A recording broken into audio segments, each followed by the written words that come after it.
I'm Kirsty from the Liverpool Weaving Company. Thank you for watching my video about weaving with recycled materials.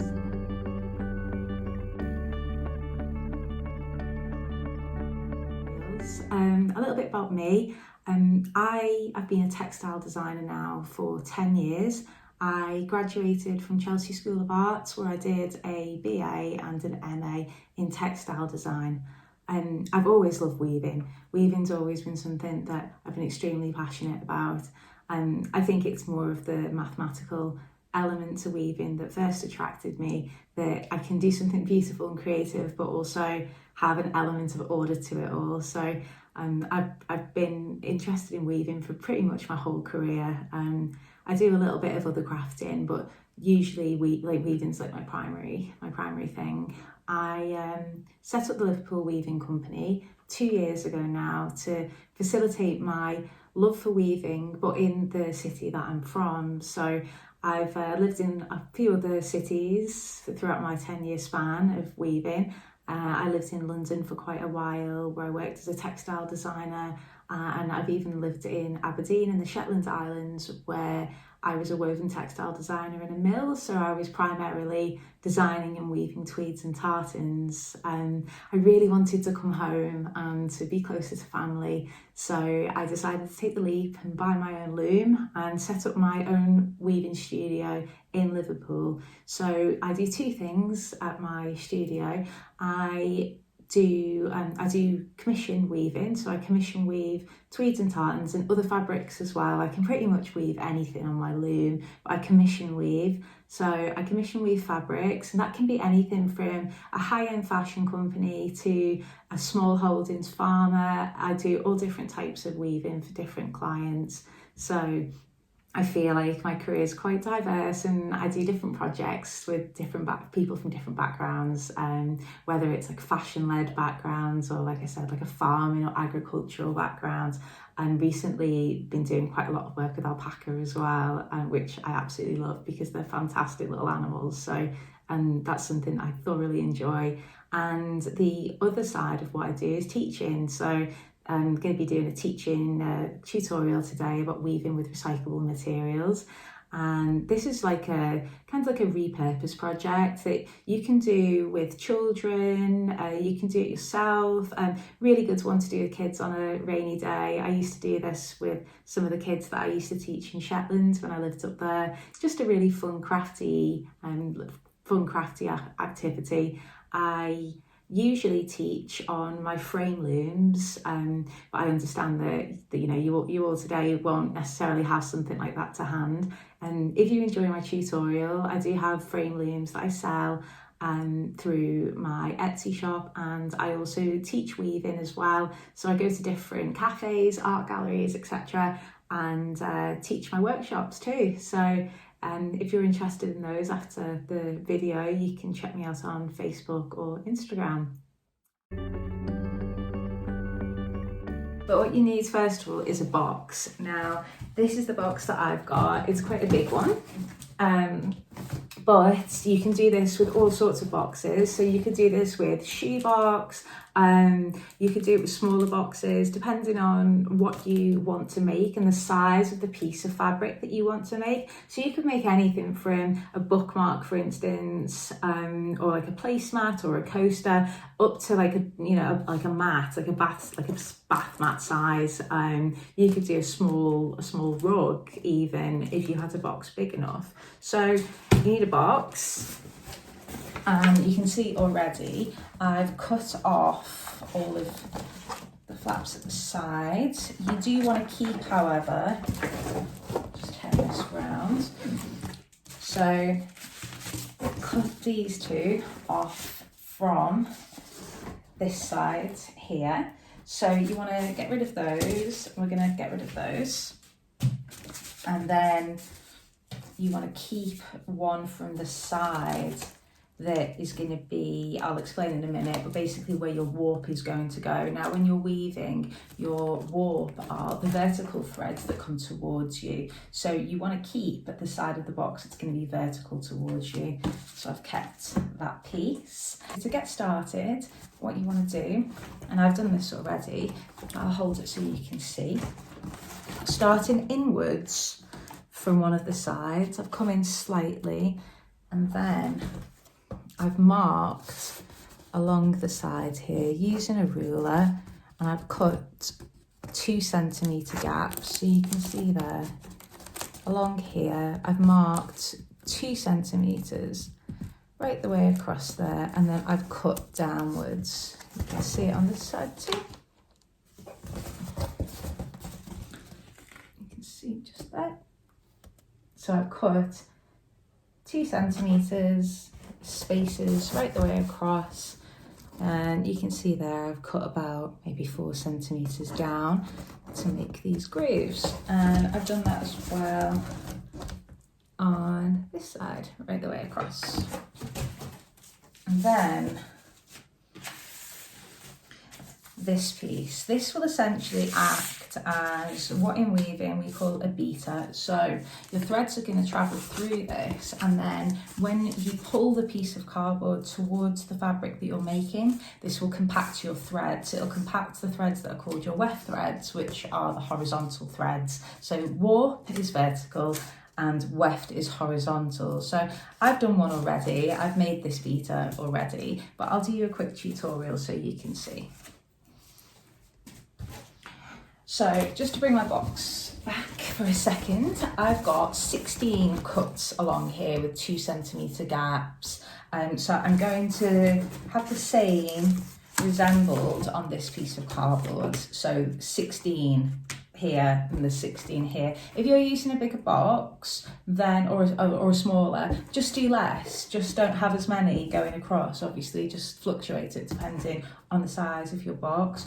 Also, if you wanted to, these could be closer together. I've done them 2 centimetres apart. They don't necessarily have to be 2. They could be 1 centimetre apart.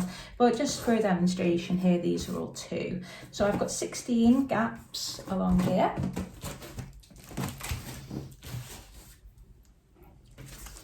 So you take your piece of card, and you want to measure, so you need a marker for this. I've got a cutting mat, but just a surface that you want to lean on, not to scratch.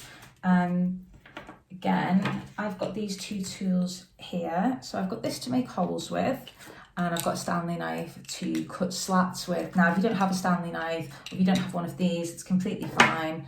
Pair of scissors, absolutely fine. So you just want to roughly measure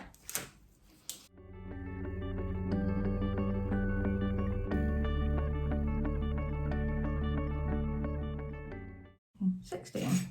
Right, so I've just roughly marked out 16 dots there. So they're 2 centimetres apart as well. Then to make the beater, you want to have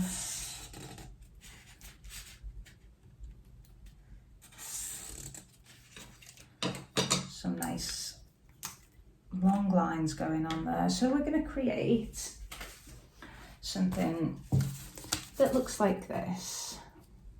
So you want to go the whole way across, drawing lines the whole way across. So I've just done the first couple here. I'll just do one more just for demonstration, just to show you. Okay, you want them to be in the middle. You don't want to go right to the edges. Just keep the lines in the middle section of the cardboard. And then, as you can see on this one that I made earlier, you can see I've put dots on every other line. So for instance, the dot on this one would be on line number 1, line number 3, so forth, line 5, line 7, going forward. So where you've got the dots, you're going to make your hole like that.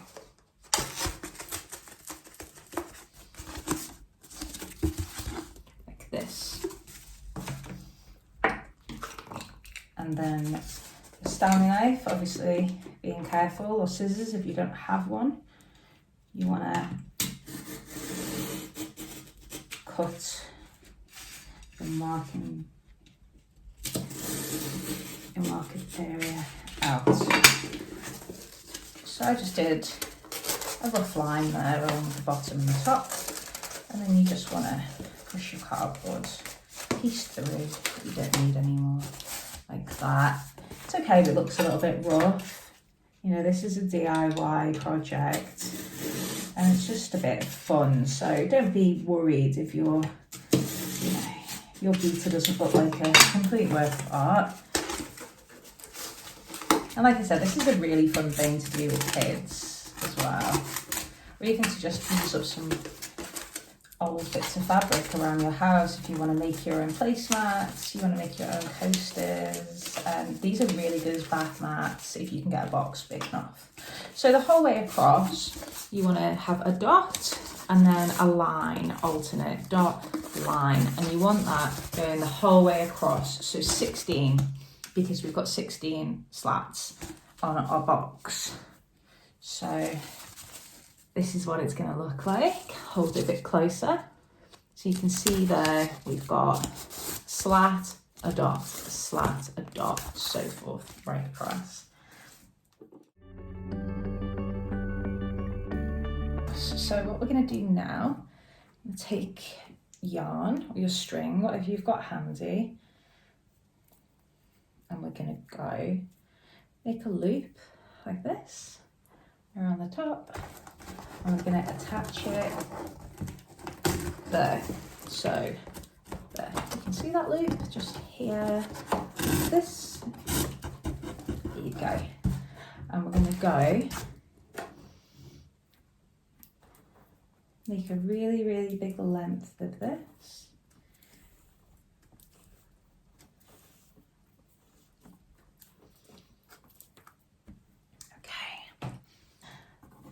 Okay. So we're going to go through the dot of the cardboard, like that.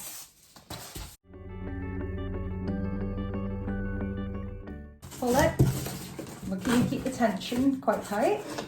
So just turn this around so you can see it better. You can see that. So we're going to go through the dot and then round this slot here, and then we're going to come back on ourselves. And I'll hold this up so you can see it better in a minute. We're going to go through the slat. So last time we went through the dot, now we're going to go through the slat.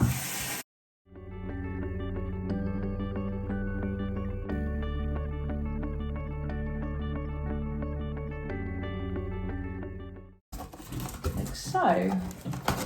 Okay, so at the moment, this is how we're looking.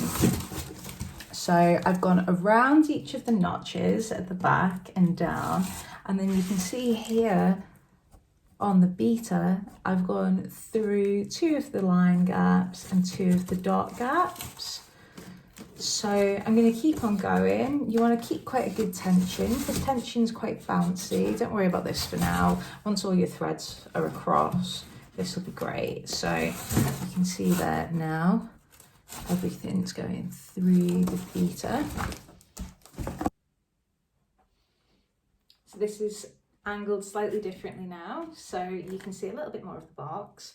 And as you can see, I've gone round each of the notches and through either the hole or the slat here. So this piece of cardboard now should move down and change the direction of one set of threads, and then when pulled up, changes the direction of threads again. So you've got a gap that's created between the threads when some of the threads stay in the eyelets in the holes there, and then the other threads here, they move freely between the slots. So what this allows for is, in weaving, this would be called changing the shafts. In other words, what you're doing is you're changing the threads that are lifted into different numerical orders. So when you weave, you've got shafts, rows on your loom, and when you lift up, say, 1, 3, 5 and 7, you get one set of threads lifting. Then alternate it. If you lifted the even numbers, for instance, you get a different set of threads alternating. So this is a very simplified version of how that works.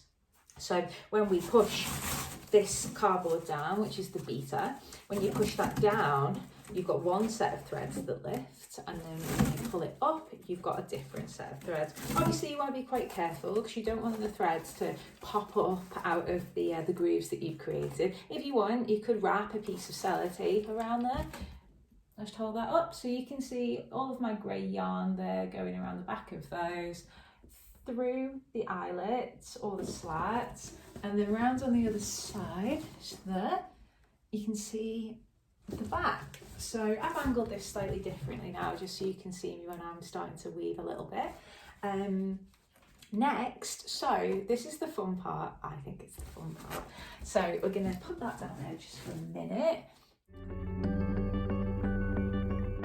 And you'll get something from around your house. So I think the best thing to use for this is like old t-shirts, especially if you're making a bath mat, because they're quite absorbent. So old t-shirt, old anything really.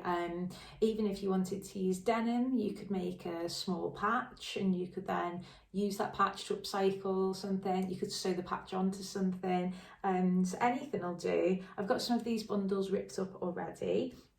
So these are from a t-shirt, you see. So I've basically just torn, and I'll do a quick example. I've got 2 different colours, so I can do this striped. So I've got white, and then I've got this kind of khaki green colour. So these are my yarns essentially that I'm going to use to weave with, and I've just made reels of them by tearing the fabric. So this is a t-shirt, old t-shirt, so don't be ripping off any nice clothes, but this is just a little fun project for bits that you've got lying around the house. So you want to just take a cut there like this, give it a tear. These don't have to be any particular thickness in size really. It just depends on how fine you want it to be for your weaving. You could do it super chunky, super fine, completely up to you. I just usually go for like about 1 inch, like that.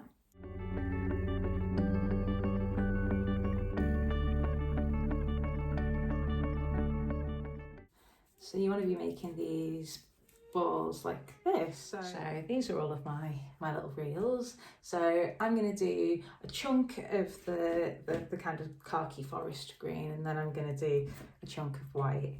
So what you want to do is you want to push your beater quite far back like this. And take your first colour, so I think I'll start with the green.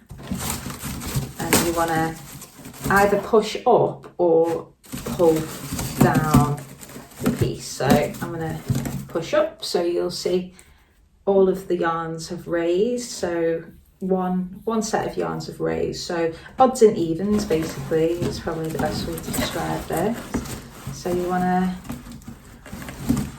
put your fabric through like that, and just leave a little tail at the side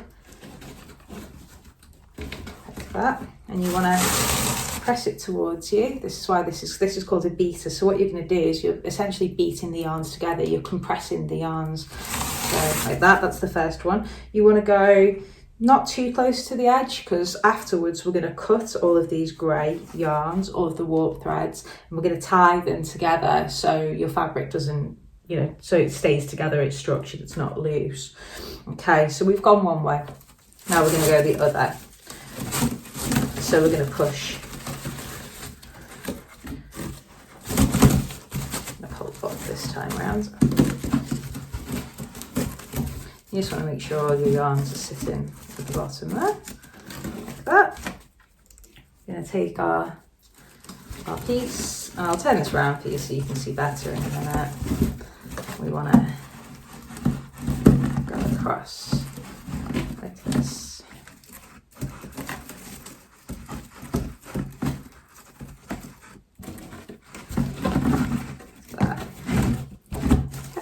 then beat the yarn towards you like that.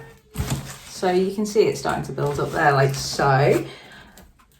We're going to compress that together. So I've just beaten that together with the cardboard. So next time around, we're going to go through again.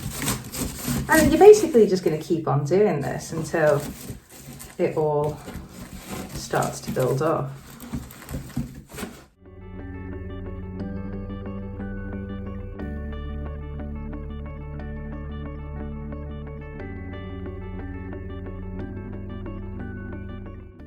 But yeah, you can really see that building up now. And you want to just make sure that when you put your yarn back through the other way, you don't want to pull it too much, because what you don't want to do is pull in these side threads too much and draw your piece in. You don't want to manipulate it too much.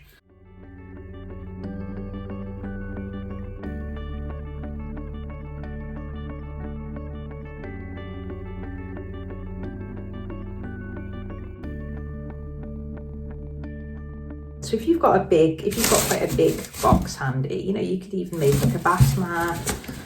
I think bath mats are great to be made out of fabric. You can just wash them easy, peg them on the line. If you've got a really big box, you could even like do like a rag rug for your living room. Really small one, like I said before, bookmarks, and little crafty gifts. I think it's really nice sometimes when you've got something you know, homemade to give as a gift, and little things like bookmarks and coasters are great little presents.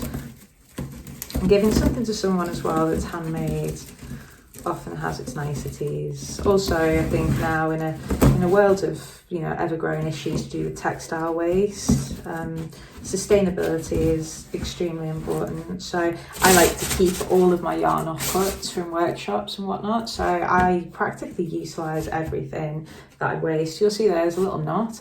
That's okay. I tied those two pieces of t-shirt together, so I'm not too fussed about there being a little knot in my piece. You know, you don't need to leave the knots in if you don't want to. If you're a bit more of a perfectionist, it's completely fine. You know, if you want to spend longer cutting your fabric strips into separate pieces and you want to make them all, you know, all even in the width, then that's fine. But yeah, I'm just going to finish this white and then I'll show this up for you to see.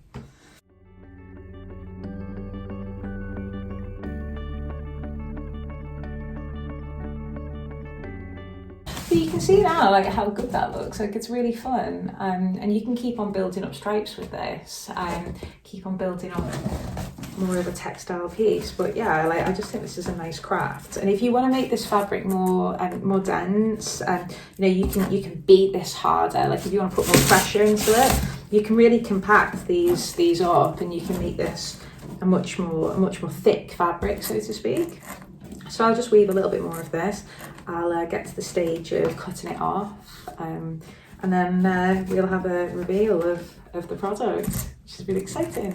So as you can see, I've now built up this weaving piece.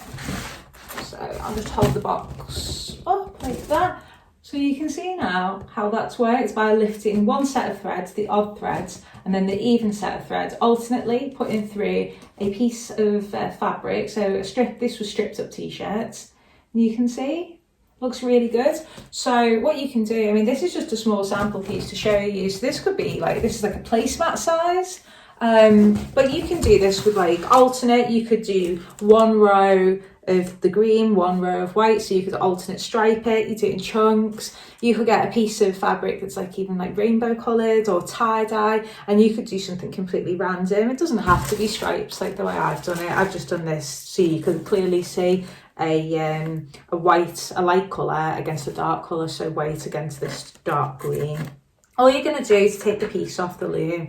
You're just going to cut. So what we're going to do, take a pair of scissors, and we're going to cut the warp threads, which are the grey yarn that's going from top to bottom. We're just going to cut those. So take two, cut them, and then we're going to tie them like that. So I'll just do this along one edge for you to see. So there you go. Take two, tie them together. We're just going to do that the whole way across.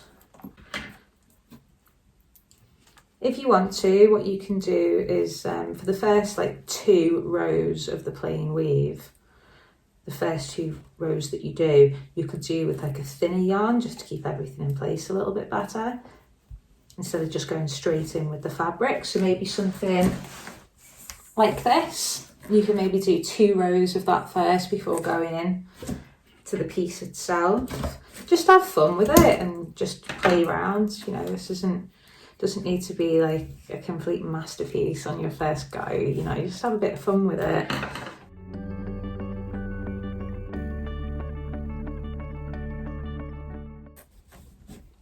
Probably worth mentioning as well, if you wanted this to be a wall hanging, by the way, once you've done that there and you've cut off this side along there, on this side, you can literally just lift these off.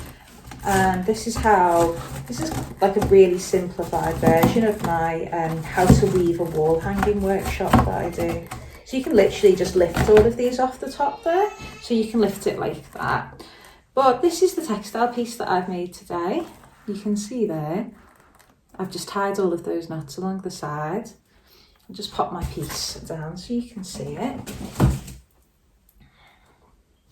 And this is the piece that I've made today. So what you can do now is, if you wanted to make this into a wall hanging, for instance, you just need to pull up these little bits of your grey thread here, like so. And then you can put through a piece of dowel or a piece of wood, or I know a lot of people who make wall hangings, they use things that they found, like they'll use like a piece of driftwood, something like that. And then you can place in the top there, you can put a piece of dowel through, so you could have this as a wall hanging even. These little threads here along the bottom, if you want to just trim those as well, because they're long. Now that we've got all of those in knots, they can be cut close. And give this piece a little hand wash afterwards if you want to, just to shrink everything up, to make it more like robust, and the fibres kind of flow together better. But you can see today that's the piece of fabric that I've made from basically just stripped up t-shirts and a cardboard box. So just a nice fun crafty activity that you can do on a rainy day, or just to have a little go. So yeah, anything, you can make anything, placemats, coasters, all types of things, big bath mat. But this one today, this is probably about placemat size, as you can see there. So that's my textile piece for today. I'll just take my phone and tilt it a bit more just so you can see it better. This is the outcome that I've got today. So I hope you've enjoyed watching the video. And I really appreciate you taking the time to watch me weave recyclable materials. If any of you are interested further in what I do, as I said earlier, Instagram and Facebook, all one word, I am the Liverpool Weaving Company. My name's Kirsty, and thank you for watching. Cheers.